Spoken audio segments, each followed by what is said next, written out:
مرضان تعبان،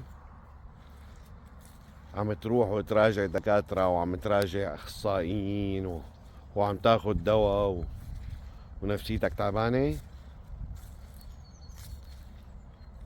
خد بالأسباب ولكن ثق أن الله هو الشافي. فعندما يكون لديك هذه القناعة أن الله هو الشافي مع أخذ الأسباب بالذهاب إلى الطبيب وأخذ الدواء الموجود والموصوف لك، هذا سبب، ولكن الشفاء من الله وحده. فإذا مرضت هو يشفيني.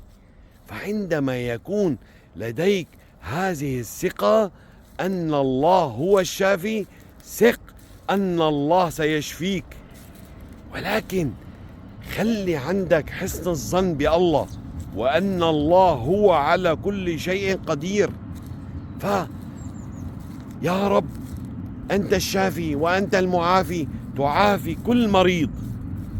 ربي عافي كل مريض في هذا العالم ولا يوجع إنسان.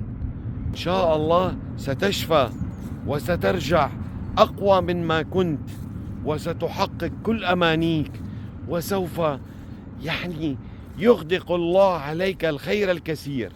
ولكن دائما خلي صلتك قوية مع الله وثقتك بالله، وكل أمورك إن شاء الله ستفرج وستحل، ولكن بالصبر والتوكل على الله. ودمتم جميعا بألف خير.